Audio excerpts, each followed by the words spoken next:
नमस्कार दोस्तों। Art visual art में salt all net visual art 2009 से लेकर 2019 तक की ओल्ड क्वेश्चन पेपर की सीरीज में आप सभी का एक बार फिर से स्वागत है।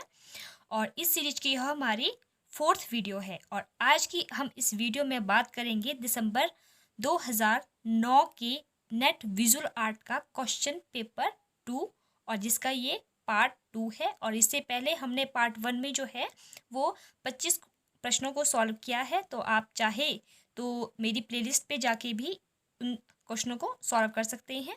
और आज हम 26 से स्टार्ट करेंगे।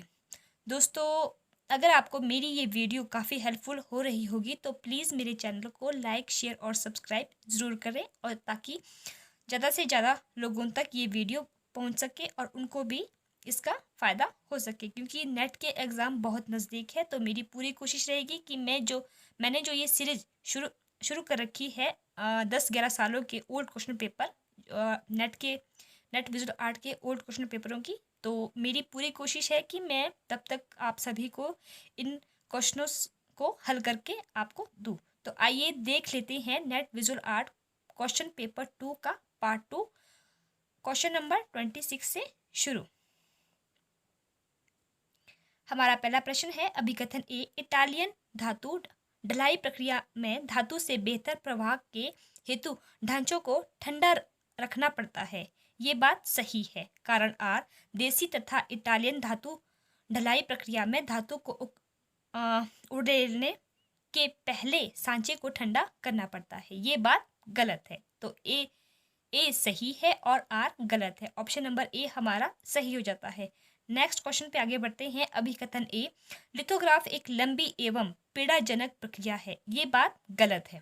कारण आर, कलाकार लिथोग्राफ को काम करने की आसान प्रक्रिया मानते हैं। यानी कि जो कलाकार है वो लिथोग्राफ में काम करने की आसान प्रक्रिया मानते हैं। ये बात भी सही है। तो ए गलत है और आर सही है। तो ऑप्शन नंबर डी हमारा सही हो जाता है। नेक्स्ट 28 क्वेश्चन पे आगे बढ़ते हैं। अभिकथन ए, क्या हमें कोलियोग्राफ को प्रिंट मेकिंग में अभिव्यक्ति माध्यम के रूप में मानना चाहिए? तो ये सही है। और कारण आर, क्या हमें कोलियोग्राफ को प्रिंटिंग की अभिव्यक्ति माध्यम के रूप में मानना चाहिए? तो ये बात गलत है। तो ए सही है और आर गलत है। ऑप्शन नंबर बी हमारा राइट हो जाता है। नेक्स्ट 29 क्वेश्चन है। अभिकथन ए, प्रारंभिक ऐतिहासिक काल को कला में चित्रात्मक प्रथाएं भूगोल परक सांस्कृतिक क्षेत्र के अनुसार एकीकृत होती थी। ये बात सही है। कारण आर, शैलीगत परंपराओं में एकीकरण व्यक्तिगत पसंद से था, शिल्प संघ के कारण नहीं। तो ये बात भी सही है। तो ऑप्शन नंबर बी यानी कि ए और आर दोनों सही है। तो B is the right answer. Next question पे आगे बढ़ते हैं। अभिकथन ए, स्मारकों के निर्माण में संरक्षण एक महत्वपूर्ण पहलू था, परंतु नवीन डिजाइनों को शामिल करने में यह कभी बाधा नहीं बना। ये बात सही है। कारण आर, डिजाइनों तथा मूल भाषाओं के चयन में संरक्षण अत्यंत प्रभावशाली रहा है। ये बात भी सही है। तो ए सही है और आर सही है। तो option number A is the right answer है। नेक्स्ट क्वेश्चन है 32, भारत के सरकारी कला विद्यालयों को उनके कालानुक्रम में व्यवस्थित कीजिए। ऑप्शन है ए है मद्रास, कलकत्ता, मुंबई, लाहौर। बी लाहौर, कलकत्ता, मुंबई, मद्रास, मुंबई। सी मद्रास, मुंबई, कलकत्ता, लाहौर। डी मुंबई, लाहौर, कलकत्ता और मद्रास। तो इसका जो सही आंसर है, ये सभी को पता होगा कि सबसे पहले जो है वो मद्रास बना था, मद्रास कला विद्यालय बना था वो 1850 ईस्वी में। उसके बाद 1854 ईस्वी में कलकत्ता कॉलेज बना, आर्ट कॉलेज आर्ट। उसके बाद मुंबई जो है कला विद्यालय 1857 ईस्वी में, और उसके बाद लाहौर में 1875 ईस्वी में खोला गया। तो इस तरह से ऑप्शन नंबर ए हमारा सही हो जाता है। नेक्स्ट क्वेश्चन पे आगे बढ़ते हैं 33 क्वेश्चन पे। AIDDA को सही क्रम में व्यवस्थित कीजिए। तो इसको हमने सही क्रम में लगाना है। तो ऑप्शन ए में है action, decision, attention, desire and interest. B attention, interest, desire, decision, action. C action, interest, desire, attention, decision, D attention, desire, action, decision and interest. तो इसका जो सही आंसर है वो है ऑप्शन नंबर बी, यानी कि सबसे पहले अटेंशन होती है, उसके बाद इंटरेस्ट, उसके बाद डिजायर होती है, इच्छा होती है, उसके बाद डिसीजन, फिर लास्ट में एक्शन। एक्शन तो सबसे लास्ट में ही हम सब लेते हैं, विज्ञापन इसमें एडवर्टाइजिंग के लिए जब भी होता है तो एक्शन तो सबसे लास्ट में होता है प्रोडक्ट के माध्यम के तौर पे। तो अटेंशन मतलब कि पहले जो ध्यान हम किसी का लगाते हैं विज्ञापन की तरफ, फिर इंटरेस्ट उसमें, फिर उसकी इच्छा डिजायर, फिर डिसीजन होता है, उसके बाद लास्ट में एक्शन होता है। तो option number B is the right answer. Next question पे आगे बढ़ते हैं 34 पे। बाजारों के वैश्वीकरण के 5 चरणों को सही अनुक्रम में व्यवस्थित कीजिए। तो ऑप्शन ए में है देशीय विपणन, निर्यात विपणन, अंतर्राष्ट्रीय विपणन, बहुदेशीय विपणन, वैश्विक विपणन। बी वैश्विक विपणन, बहुदेशीय विपणन, अंतर्राष्ट्रीय विपणन, निर्यात विपणन, देशीय विपणन। सी निर्यात विपणन, देशीय विपणन, अंतर्राष्ट्रीय विपणन, बहुदेशीय विपणन और वैश्विक विपणन। डी बहुदेशीय विपणन, निर्यात विपणन, वैश्विक विपणन, अंतर्राष्ट्रीय विपणन और देशीय विपणन। तो इसका जो सही आंसर है वो है ऑप्शन नंबर ए, देशीय विपणन। पहले सबसे पहले देशीय विपणन होता है, फिर होता है निर्यात विपणन, फिर अंतर्राष्ट्रीय विपणन, फिर बहुउद्देशीय विपणन और लास्ट में होता है वैश्विक विपणन। तो इस तरह से option number A is the right answer है।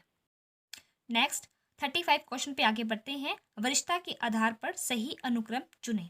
तो ऑप्शन में सबसे पहले है ए भावेशी सी सन्याल, महेंद्र पांड्या, एन पुष्पमाला, अजीत चक्रवर्ती। बी एन पुष्पमाला, महेंद्र पांड्या, भावेशी सी सन्याल, अजीत चक्रवर्ती।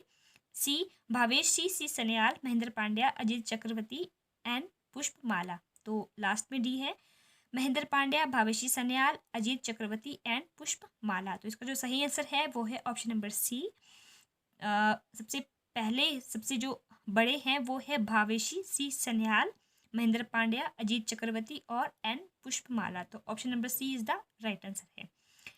नेक्स्ट है दोस्तों, जो ये आंसर लगा रखे हैं इसमें, ये मैंने नहीं लगाए हैं, ये किसी और की बुकलेट थी, तो उन्होंने ऑलरेडी इसमें लगा रखे थे, तो इसीलिए इसमें जो सही आंसर है वो इसमें पहले से लग चुका है। बट आप एक बार जो है इन क्वेश्चनों को खुद से सॉल्व करने की कोशिश जरूर करना और देखना कि आपके इनमें से कितने क्वेश्चन सही होते हैं। तो अब हम आगे बढ़ते हैं नेक्स्ट क्वेश्चन की तरफ। नेक्स्ट क्वेश्चन है 36। खोखली मोम आकृति की धातु ढलाई के सही अनुक्रम को पहचानिए। ऑप्शन ए है making of mould, fix runners, firing of mould, fill core. तो बी है fill core, fix runners, making of mould, firing of moulds. C है fix runners, fill core, firing of moulds and making of moulds. D है firing of moulds, making of moulds, fill core and fix runners. तो इसका जो सही answer है, सबसे पहले क्या होता है कि मेकिंग ऑफ मोल्ड्स होता है, पहले मोल्ड्स को बनाया जाता है, मेकिंग ऑफ मोल्ड्स, फिर उसमें फिक्स रनर्स होता है, फिर उसमें फायरिंग ऑफ मोल्ड्स, उसमें फिर आग लगाई जाती है, फायरिंग्स ऑफ मोल्ड्स, और उसके बाद उसमें लास्ट में क्या होता है कि फिल कोर्स होता है। तो option number A is the right answer. Next question पे आगे बढ़ते हैं 37 पे। लिनो और वुड कट में सही अनुक्रम चुने। पहला है carving, inking, drawing, printing.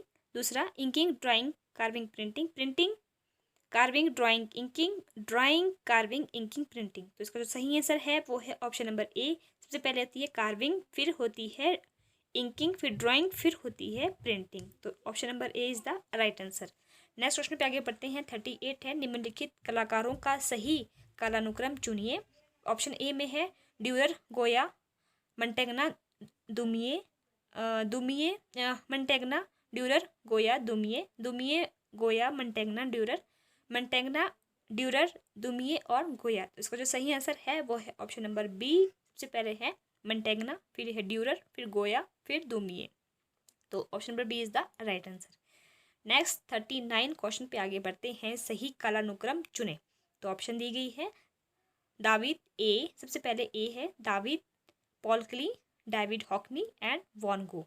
B David, Van Gogh, David Hockney, Paul Klee, David, Van Gogh, Paul Klee, David Hockney और Van Gogh, Paul Klee David और हॉकनी। तो इसका जो सही आंसर है वो है ऑप्शन नंबर सी। सबसे बड़े जो थे वो थे आपके दाविद, या इसको जो है दाविद भी बोलते हैं। उसके बाद है वान गो, फिर पॉल क्ली और उसके बाद है एडविन डेविड हॉकनी। तो इस तरह से option C is the right answer. Next 40 question पे आगे बढ़ते हैं। सही कालानुक्रम चुनिए। ऑप्शन ए है Stella Kramrisch, Nihar Ranjan Ray, NP Joshi, Devangana Desai. B Stella Kramrisch, NP Joshi, Nihar Ranjana Ray, Devangana Desai. C Stella Kramrisch, Devangana Desai, NP Joshi, Nihar Ranjan Ray. D Stella Kramrisch, Nihar Ranjan Ray, Devangana Desai, NP Joshi. तो इसका जो सही आंसर है वो है ऑप्शन नंबर डी। सबसे पहले है स्टेला क्रेमिश और उसके बाद है निहार रंजन रॉय, उसके बाद है देवांगना देसाई, फिर है एनपी जोशी। तो D is the right answer. Next question पे आगे बढ़ते हैं। सही मिलान चुने। तो आपस में कुछ आपको ऑप्शन दी गई है, उसको आपने आपस में मिलाना है। जैसे कि एक तरफ है Bengal School, Bombay progressive Group, Delhi Shilpi Chakra, Calcutta progressive group. इसके सामने है प्रदोष गुप्ता, भावेश सन्याल, रविंद्रनाथ टैगोर और एम.एफ. सूजा। तो इसका जो सही आंसर है जो बंगाल स्कूल है, बंगाल स्कूल से संबंध है। इसमें कुछ ग्रुप्स और स्कूल्स के नाम दिए गए हैं और उसमें सामने जो है जिन भी आर्टिस्टों का उनके साथ संबंध रहा है उसके बारे में इसमें कहा गया है। तो बंगाल स्कूल से संबंध रहा है रविंद्रनाथ टैगोर का, तो option number 3 Bengal school Rabindranath Tagore. Bombay progressive group का संबंध रहा है एफ.एन. सूजा के साथ, तो 4 बी का 4। और दिल्ली शिल्पी चक्कर का संबंध रहा है आपका भावेशी सन्याल। तो ये दिल्ली शिल्प चक्कर के ये सदस्य रहे हैं भावेशी सन्याल, तो सी का बी। तो और लास्ट है कोलकाता प्रोग्रेसिव ग्रुप का संबंध जो है वो रहा है आपके ए यानी कि प्रदोष दास गुप्ता। तो इस तरह से ऑप्शन नंबर ए आपका राइट हो जाता है। नेक्स्ट क्वेश्चन पे आगे बढ़ते हैं। सही मिलान चुने। एक तरफ है श्रव्य दृश्य श्रव्य और शाब्दिक, और उसके सामने है पोस्टर, जिंगल, टेलीविज़न और फोन। तो जैसे कि जो श्रव्य दृश्य है उसका संबंध जो है वो टेलीविज़न से है, दृश्य का संबंध जो है वो पोस्टर से है, और श्रव्य का संबंध जो है वो आपके जिंगल से है क्योंकि आप जिंगल को सुन सकते हैं। शाब्दिक का अर्थ जो है वो आपके फोन से है। तो इस तरह से option number A is the right answer है। नेक्स्ट क्वेश्चन पे आगे बढ़ते हैं। 43 क्वेश्चन पे मिलान कीजिए। तो इसमें भी कुछ ऑप्शन दी गई है, कुछ आर्टिस्टों के नाम दिए गए हैं और उनके शहर के नाम दिए गए हैं, तो उसको आपने आपस में मिलाना है। पहले है अनुपम सूद, नैना दयाल, पॉल कोली और पढ़नी अपन। तो इनके जो सामने है बड़ौदा, मुंबई, चेन्नई और दिल्ली। तो जैसे कि अनुपम सूद का जो संबंध है वो है दिल्ली से, और जो नैना दयाल है उनका संबंध है बड़ौदा से, और जो पॉल कोली है उनका संबंध है मुंबई से, और जो पढ़नी अपन है उनका संबंध जो है वो चेन्नई से है। तो इस तरह से option number B is the right. Next question है निम्नलिखित का मिलान कीजिए। तो जिसमें एक तरफ है दिलवारा मंदिर, सूर्य मंदिर, सांची तोरण और कैलाशनाथ मंदिर, और इसके सामने है महाराष्ट्र, राजस्थान, उड़ीसा और मध्य प्रदेश। यानी कि ये कुछ मंदिर है और सामने उनके स्टेट्स यानी कि राज्यों के नाम दिए गए हैं कि कौन से मंदिर किस राज्य में स्थित है। जैसे कि आप सभी को पता है कि दिलवाड़ा जो मंदिर है वो है राजस्थान में, और सूर्य मंदिर जो है वो है उड़ीसा में, और उसके बाद है सांची तोरण जो आपके मध्य प्रदेश में है, और कैलाश मंदिर जो महाराष्ट्र में है। और इस तरह से option number A is the right answer हो जाता है। नेक्स्ट और आज का लास्ट क्वेश्चन है 45। निम्नलिखित का मिलान कीजिए। तो ऑप्शन ए में है likeness and presence, and of art, calligram, and last में डी में है इमेज, टेक्स्ट और ऑडियोलॉजी, और इसके सामने दिया गया है नॉर्मन बायरसन, WJT मिशेल और ऑर्थोदांतो और हॉन्स बेल्टिंग। तो इसका जो सही आंसर है यानी कि लाइकेंस एंड प्रेजेंस जो है वो हॉन्स बेल्टिंग की का है, और एंड ऑफ आर्ट जो है वो ऑर्थोदांतो का है, और कैलीग्राम जो है वो नॉर्मन बायरसन का है, और इमेज, टेक्स्ट और ऑडियोलॉजी जो है वो WJT मिशेल की है। तो इस तरह से option number B is the right answer हो जाता है। तो दोस्तों ये थी मेरी आज की वीडियो। उम्मीद करती हूँ कि आप सभी को पसंद आई होगी, और अब हम मिलते हैं अपने नेक्स्ट वीडियो में। तब तक के लिए धन्यवाद।